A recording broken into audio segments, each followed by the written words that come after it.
Marshall Faulk, running back, St. Louis Rams.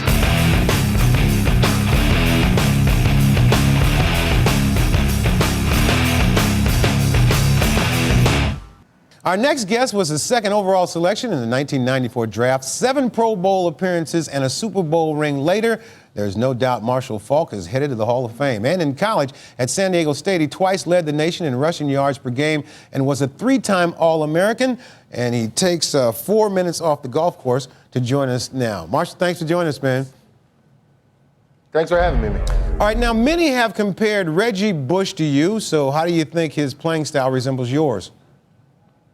It's similar just because he's a multi-talented guy. I think that what he does that I didn't do in college or did I get a chance to. I mean, I was needed to run the ball more, but with him having Lindell White, he was able to return punts and kicks. And I mean, he got an opportunity to show the things that he could do in the open field with the ball.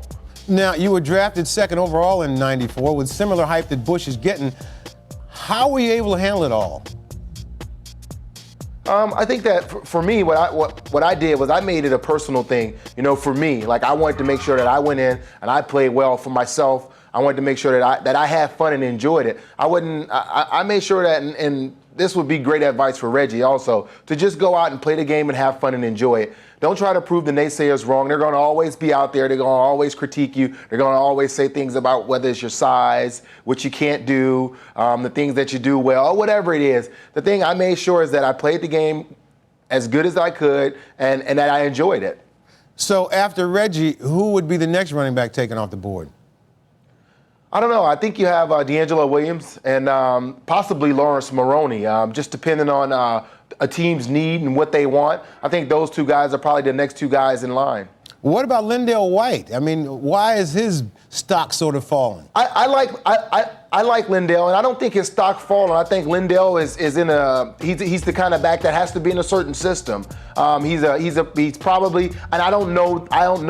I'm taking a guess at it. I'm not sure because they had Reggie Bush. We don't know if he can pick up the blitz on third down and come out of the backfield and catch the football. We have yet to see that because he had Reggie Bush. But what we have seen is that he's going to be a guy that on first and second down for a team, he can go in and do the things that's necessary for them. Maybe not even get to third down if he's carrying the ball the way he carried at USC. But I think that he's a need. He's not one of those guys that you say, okay, we have to have him. You put him with another back just like he did in college, and he's a great asset to your football team. So is there a running back that you feel could be the steal of the draft, somebody under the radar?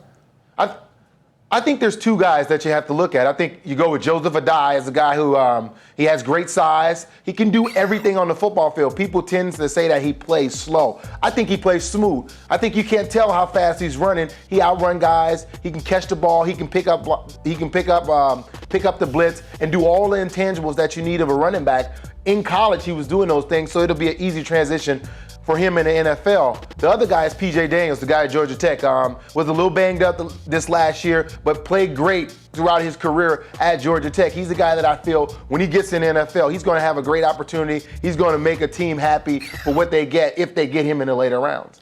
2-8, thank you so much for joining us, and make sure you get 18 in today, all right? I will, man. You too.